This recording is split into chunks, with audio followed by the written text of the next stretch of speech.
News, सच जरूरी है। नमस्कार, मैं हूं मयूरी और आप देख रहे हैं MNS न्यूज टीवी। स्वागत है आपका देश की खबरों में। तो चलिए देखते हैं आज की हेडलाइन। पहलगाम आतंकी हमले से जुड़ी अफवाह फैलाना पड़ा भारी। गोली मार दो लेकिन पाकिस्तान नहीं जाऊंगी। इन 77 हिंदुओं को सरकार ने चारधाम यात्रा से क्यों रोक दिया? खुफिया एजेंसी ने दिल्ली पुलिस को सौंपी 49,000 नागरिकों की लिस्ट। अब खबरें विस्तार से। पहलगाम आतंकी हमले से जुड़ी अफवाह फैलाना पड़ा भारी। नेहा सिंह राठौड़ पर राष्ट्रद्रोह का मुकदमा लखनऊ में दर्ज। लोक गायिका नेहा सिंह राठौड़ की मुश्किलें बढ़ गई हैं। जम्मू कश्मीर के पहलगाम हमले पर टिप्पणी के चलते उनके खिलाफ हजरतगंज थाने में FIR दर्ज हुई है। कवि अभय प्रताप सिंह की शिकायत पर यह कार्रवाई हुई। नेहा पर राष्ट्रीय अखंडता को खतरे में डालने और सांप्रदायिक सौहार्द बिगाड़ने का आरोप है। जम्मू कश्मीर के पहलगाम आतंकी हमले में गलत टिप्पणी करने से चर्चा में आई लोक गायिका नेहा सिंह राठौड़ के खिलाफ हजरतगंज थाने में मुकदमा दर्ज किया गया है। नेहा सिंह राठौड़ के खिलाफ यह FIR राष्ट्रीय कवि अभय प्रताप सिंह उर्फ अभय सिंह निर्भीक ने तहरीर दी थी। इसी तहरीर के आधार पर 11 गंभीर धाराओं में मुकदमा दर्ज किया गया। आरोप है कि लोक गायिका नेहा सिंह ने अपने ट्विटर हैंडल से कहीं आपत्तिजनक पोस्ट कर राष्ट्रीय अखंडता पर प्रतिकूल प्रभाव डाला, धर्म जाति के आधार पर एक दूसरे के खिलाफ उकसाने का काम किया। वहीं इस आतंकी हमले में मारे गए निर्देशों पर सवाल उठाए। आपसी सौहार्द बिगाड़ने, शांति व्यवस्था को भंग करने के लिए नेहा सिंह राठौड़ ने पहलगाम हमले को लेकर देश विरोध बातें की। आरोप है कि नेहा सिंह राठौड़ के ये सभी भारत विरोधी बयान लगातार पाकिस्तान में खूब वायरल हो रहे हैं। साथ ही पाकिस्तान में नेहा सिंह राठौड़ की प्रशंसा हो रही है। नेहा सिंह राठौड़ के ये सभी देश विरोधी बयान पाकिस्तान की मीडिया में भारत के खिलाफ प्रयोग किए जा रहे हैं। दुश्मन देश पाकिस्तान भारत पर सवाल खड़े कर रहा है।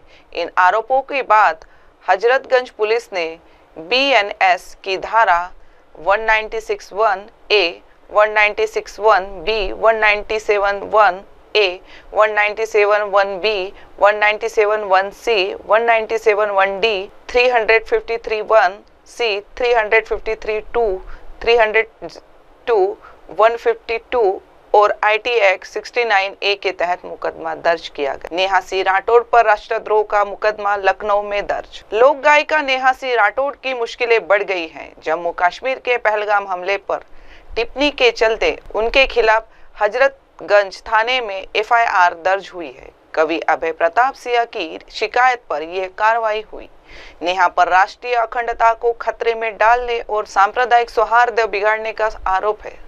जम्मू कश्मीर के पहलगाम आतंकी हमले में गलत टिप्पणी करने से चर्चा में आई लोक गायिका नेहा सिंह राठौड़ के खिलाफ हजरतगंज थाने में मुकदमा दर्ज किया गया है। नेहा सिंह राठौड़ के खिलाफ यह FIR राष्ट्रीय कवि अभय प्रताप सिंह उर्फ अभय सिंह निर्भीक ने तहरीर दी थी। इसी तहरीर के आधार पर 11 गंभीर धाराओं में मुकदमा दर्ज किया गया।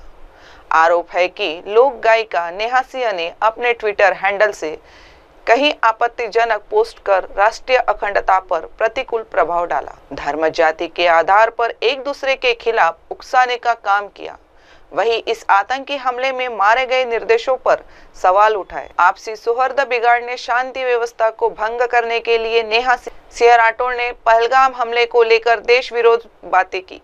आरोप है कि नेहा सिंह राठौड़ के ये सभी भारत विरोधी बयान लगातार पाकिस्तान में खूब वायरल हो रहे हैं। साथ ही पाकिस्तान में नेहा सिंह राठौड़ की प्रशंसा हो रही है। नेहा सिंह राठौड़ के ये सभी देश विरोधी बयान पाकिस्तान की मीडिया में भारत के खिलाफ प्रयोग किए जा रहे हैं। दुश्मन देश पाकिस्तान भारत पर सवाल खड़े कर रहा है। इन आरोपों के बाद हजरतगंज पुलिस ने BNS की धारा 1961A, 1961B, 1971A, 1971B, 1971C, 1971D, 353(1)C, 353(2), 302, 152 और IT एक्ट 69A के तहत मुकदमा दर्ज किया गया। नेहा सिंह राठौड़ पर राष्ट्रद्रोह का मुकदमा लखनऊ में दर्ज। लोक गायिका नेहा सिंह राठौड़ की मुश्किलें बढ़ गई हैं। जम्मू कश्मीर के पहलगाम हमले पर टिप्पणी के चलते उनके खिलाफ हजरतगंज थाने में FIR दर्ज हुई है। कवि अभय प्रताप सिंह की शिकायत पर यह कार्रवाई हुई। नेहा पर राष्ट्रीय अखंडता को खतरे में डालने और सांप्रदायिक सौहार्द बिगाड़ने का आरोप है। जम्मू कश्मीर के पहलगाम आतंकी हमले में गलत टिप्पणी करने से चर्चा में आई लोक गायिका नेहा सिंह राठौड़ के खिलाफ हजरतगंज थाने में मुकदमा दर्ज किया गया है। नेहा सिंह राठौड़ के खिलाफ यह FIR राष्ट्रीय कवि अभय प्रताप सिंह उर्फ अभय सिंह निर्भीक ने तहरीर दी थी। इसी तहरीर के आधार पर 11 गंभीर धाराओं में मुकदमा दर्ज किया गया। आरोप है कि लोक गायिका नेहा सिंह ने अपने ट्विटर हैंडल से कहीं आपत्तिजनक पोस्ट कर राष्ट्रीय अखंडता पर प्रतिकूल प्रभाव डाला, धर्म जाति के आधार पर एक दूसरे के खिलाफ उकसाने का काम किया। वहीं इस आतंकी हमले में मारे गए निर्दोषों पर सवाल उठाए। आपसी सौहार्द बिगाड़ने, शांति व्यवस्था को भंग करने के लिए नेहा सिंह राठौड़ ने पहलगाम हमले को लेकर देश विरोध बातें की। आरोप है कि नेहा सिंह राठौड़ के ये सभी भारत विरोधी बयान लगातार पाकिस्तान में खूब वायरल हो रहे हैं। साथ ही पाकिस्तान में नेहा सिंह राठौड़ की प्रशंसा हो रही है। नेहा सिंह राठौड़ के ये सभी देश विरोधी बयान पाकिस्तान की मीडिया में भारत के खिलाफ प्रयोग किए जा रहे हैं। दुश्मन देश पाकिस्तान भारत पर सवाल खड़े कर रहा है। इन आरोपों के बाद हजरतगंज पुलिस ने BNS की धारा 1961A, 1961B, 1971A, 1971B, 1971C, 1971D, 353(1)C, 353(2), 302, 152 और IT एक्ट 69A के तहत मुकदमा दर्ज किया गया। अब बढ़ते हैं अगली खबर की ओर। गोली मार दो लेकिन पाकिस्तान नहीं जाऊंगी। ओडिशा में पाकिस्तानी रजिया का भारत छोड़ने से इनकार। ओडिशा के बालसोर में 72 वर्षीय पाकिस्तानी महिला रजिया सुल्ताना, जो 68 साल से भारत में रह रही है, को देश छोड़ने का नोटिस मिला है। जम्मू कश्मीर के पहलगाम में आतंकी हमले के बाद मिले इस नोटिस से परेशान रजिया और उनका परिवार सरकार से गुहार लगा रहा है। अगर हमने कुछ गलत किया है तो सरकार हमें गोली मार दे, लेकिन हमें देश से बाहर मत निकालो। यह बात 72 साल की एक पाकिस्तानी बुजुर्ग महिला रजिया सुल्तान ने कही। रजिया सुल्ताना 68 सालों से भारत में रह रही है। यह एक बुजुर्ग महिला बालेश्वर जिले की रहने वाली है। जम्मू और कश्मीर के पहलगाम में हुए आतंकी हमले के बाद उन्हें भारत छोड़ने का नोटिस मिला है। ऐसी कई पाकिस्तानी नागरिक है जिन्हें ये नोटिस मिला है। रजिया 1957 में भारत आई थी, तब उनकी उम्र महज 4 साल की थी। तब से वह यही रह रही है। उनका जन्म 1953 में पाकिस्तान में हुआ था। उनके पिता बिहार के रहने वाले थे। वह बांग्लादेश और फिर पाकिस्तान चले गए थे, लेकिन 4 साल बाद वह भारत लौट आए। तब से उन्होंने इस देश में अपना जीवन बिताया है। रजिया सुल्तान ने कहा कि मैं अपनी पूरी जिंदगी यहाँ रही हूँ, मैं यही मरना चाहती हूँ। मुझे इस उम्र में पाकिस्तान क्यों जाना चाहिए? मैं कभी वहाँ नहीं गई, मेरा वहाँ कोई है भी नहीं। इस उम्र में मैं वहाँ कहाँ किसके पास जाऊंगी? वहाँ जाने से अच्छा है कि सरकार मुझे गोली मार दे।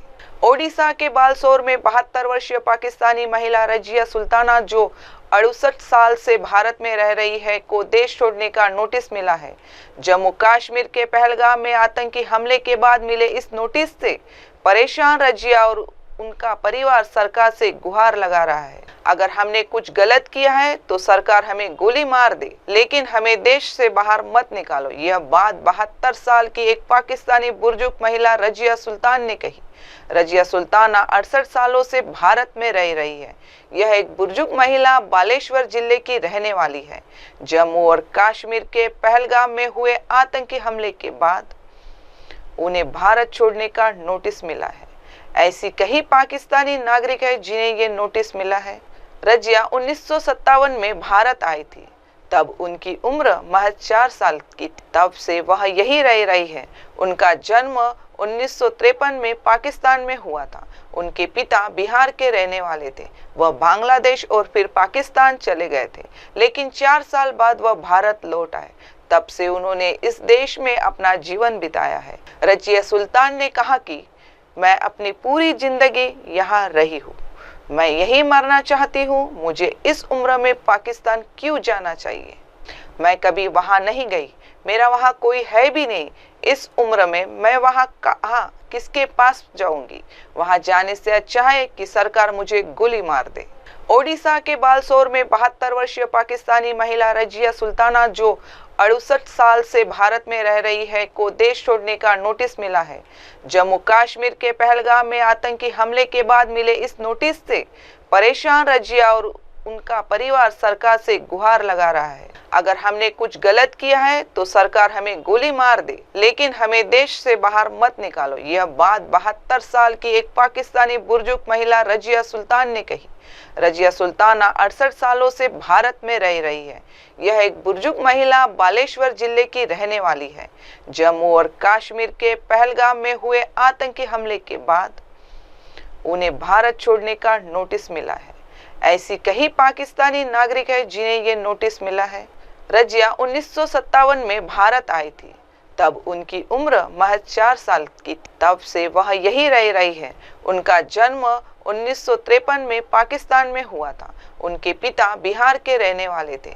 वह बांग्लादेश और फिर पाकिस्तान चले गए थे, लेकिन 4 साल बाद वह भारत लौट आए।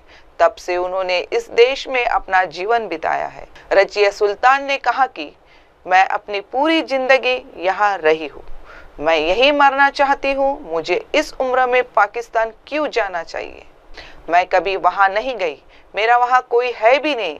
इस उम्र में मैं वहां कहाँ किसके पास जाऊंगी? वहां जाने से अच्छा है कि सरकार मुझे गोली मार दे। बढ़ते हैं अगली खबर की ओर। इन 77 हिंदुओं को सरकार ने 4 धाम यात्रा से क्यों रोक दिया? पहलगाम हमले के बाद पाकिस्तान कनेक्शन पर हुआ एक्शन।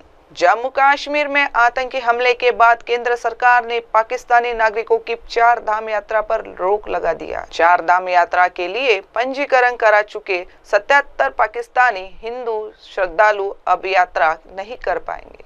अब तक 21 लाख से अधिक लोगों ने पंजीकरण कराया है। 30 अप्रैल से उत्तराखंड में 4 धाम यात्रा शुरू होने जा रही है। जम्मू कश्मीर के पहलगाम में हुए हालिया आतंकी हमले के बाद केंद्र सरकार ने सुरक्षा कारणों का हवाला देते हुए पाकिस्तान नागरिकों की 4 धाम यात्रा पर रोक लगा दी। सरकार के इस फैसले के बाद 4 धाम यात्रा के लिए पंजीकरण करा चुके 77 पाकिस्तानी हिंदू श्रद्धालु अब यात्रा नहीं कर पाएंगे। 4 धाम यात्रा को लेकर श्रद्धालुओं में उत्साह देखने को मिल रहा है। अब तक कुल 21 लाख से अधिक लोगों ने अपना पंजीकरण कराया है। यात्रा में भाग लेने के लिए विदेशों से भी 24,729 श्रद्धालुओं ने पंजीकरण कराया है। खास बात यह है कि इस यात्रा में शामिल होने के लिए पाकिस्तान से भी 77 श्रद्धालुओं ने अपना नाम दर्ज कराया था। दरअसल पहलगाम में हुए आतंकी हमले के बाद सरकार सख्त है। इस हमले के बाद केंद्र सरकार ने त्वरित फैसला लेते हुए पाकिस्तानी श्रद्धालुओं को यात्रा की अनुमति नहीं देने का निर्णय लिया। सुरक्षा कारणों से ऐतिहासिकता के तौर पर यह निर्णय लिया गया है। इस वर्ष 100 से अधिक देशों के लोगों ने यात्रा में भाग लेने के लिए पंजीकरण कराया है। पाकिस्तानी नागरिकों की वापसी को लेकर प्रशासन ने आवश्यक कदम उठा के उन्हें सुरक्षित तरीके से देश वापस भेजने की प्रक्रिया शुरू कर दी। वहीं अन्य विदेशी श्रद्धालुओं की सुरक्षा सुनिश्चित करने के लिए राज्य सरकार द्वारा सुरक्षा व्यवस्था और कड़ी कर दी गई है। जम्मू कश्मीर में आतंकी हमले के बाद केंद्र सरकार ने पाकिस्तानी नागरिकों की 4 धाम यात्रा पर रोक लगा दिया। 4 धाम यात्रा के लिए पंजीकरण करा चुके 77 पाकिस्तानी हिंदू श्रद्धालु अब यात्रा नहीं कर पाएंगे। अब तक 21 लाख से अधिक लोगों ने पंजीकरण कराया है।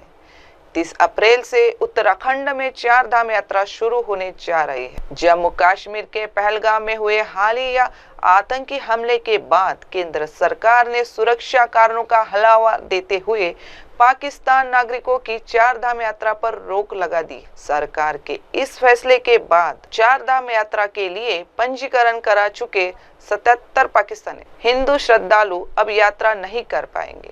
चार धाम यात्रा को लेकर श्रद्धालुओं में उत्साह देखने को मिल रहा है। अब तक कुल 21 लाख से अधिक लोगों ने अपना पंजीकरण कराया है। यात्रा में भाग लेने के लिए विदेशों से भी 24,729 श्रद्धालुओं ने पंजीकरण कराया है। खास बात यह है कि इस यात्रा में शामिल होने के लिए पाकिस्तान से भी 77 श्रद्धालुओं ने अपना नाम दर्ज कराया था। दरअसल पहलगाम में हुए आतंकी हमले के बाद सरकार सख्त है। इस हमले के बाद केंद्र सरकार ने त्वरित फैसला लेते हुए पाकिस्तानी श्रद्धालुओं को यात्रा की अनुमति नहीं देने का निर्णय लिया। सुरक्षा कारणों से ऐतिहासिकता के तौर पर यह निर्णय लिया गया है। इस वर्ष 100 से अधिक देशों के लोगों ने यात्रा में भाग लेने के लिए पंजीकरण कराया है। पाकिस्तानी नागरिकों की वापसी को लेकर प्रशासन ने आवश्यक कदम उठा के उन्हें सुरक्षित तरीके से देश वापस भेजने की प्रक्रिया शुरू कर दी। वहीं अन्य विदेशी श्रद्धालुओं की सुरक्षा सुनिश्चित करने के लिए राज्य सरकार द्वारा सुरक्षा व्यवस्था और कड़ी कर दी गई है। जम्मू कश्मीर में आतंकी हमले के बाद केंद्र सरकार ने पाकिस्तानी नागरिकों की चार धाम यात्रा पर रोक लगा दिया। चार धाम यात्रा के लिए पंजीकरण करा चुके 77 पाकिस्तानी हिंदू श्रद्धालु अब यात्रा नहीं कर पाएंगे। अब तक 21 लाख से अधिक लोगों ने पंजीकरण कराया है।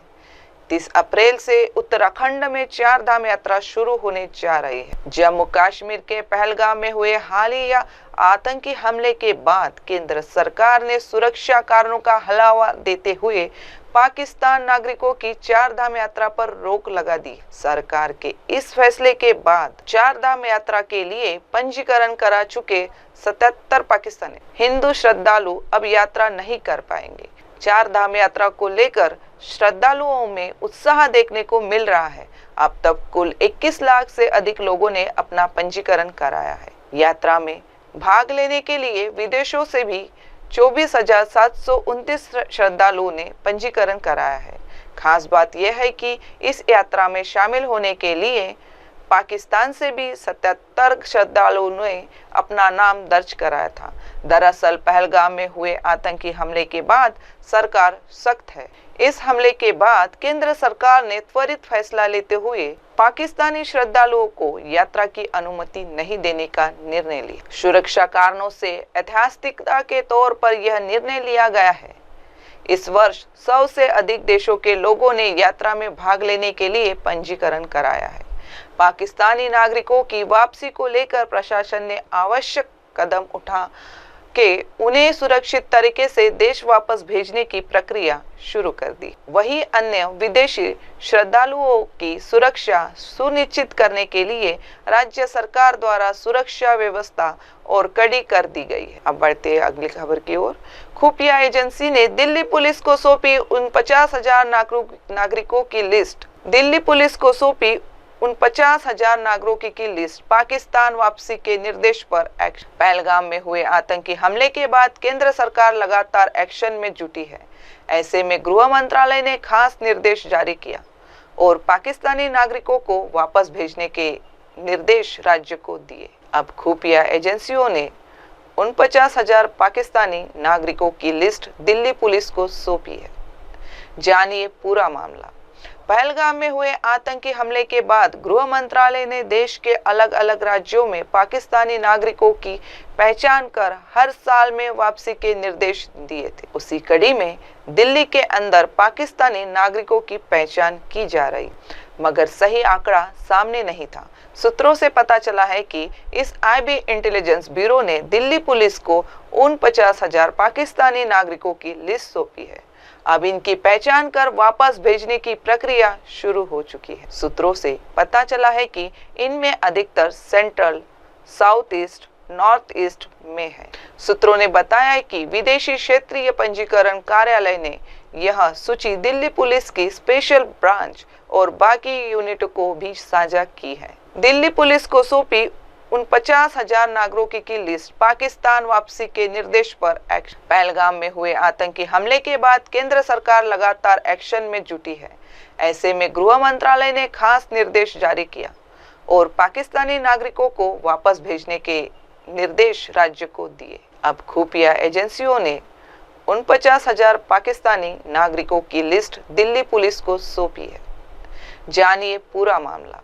पहलगाम में हुए आतंकी हमले के बाद गृह मंत्रालय ने देश के अलग अलग राज्यों में पाकिस्तानी नागरिकों की पहचान कर हर साल में वापसी के निर्देश दिए थे। उसी कड़ी में दिल्ली के अंदर पाकिस्तानी नागरिकों की पहचान की जा रही, मगर सही आंकड़ा सामने नहीं था। सूत्रों से पता चला है कि इस IB इंटेलिजेंस ब्यूरो ने दिल्ली पुलिस को 49,000 पाकिस्तानी नागरिकों की लिस्ट सौंपी है।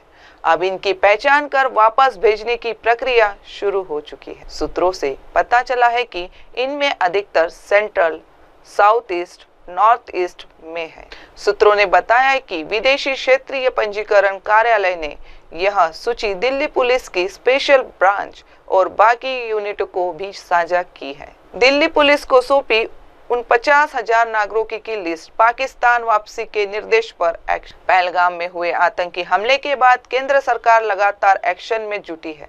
ऐसे में गृह मंत्रालय ने खास निर्देश जारी किया और पाकिस्तानी नागरिकों को वापस भेजने के निर्देश राज्य को दिए। अब खुफिया एजेंसियों ने 49,000 पाकिस्तानी नागरिकों की लिस्ट दिल्ली पुलिस को सौंपी है। जानिए पूरा मामला।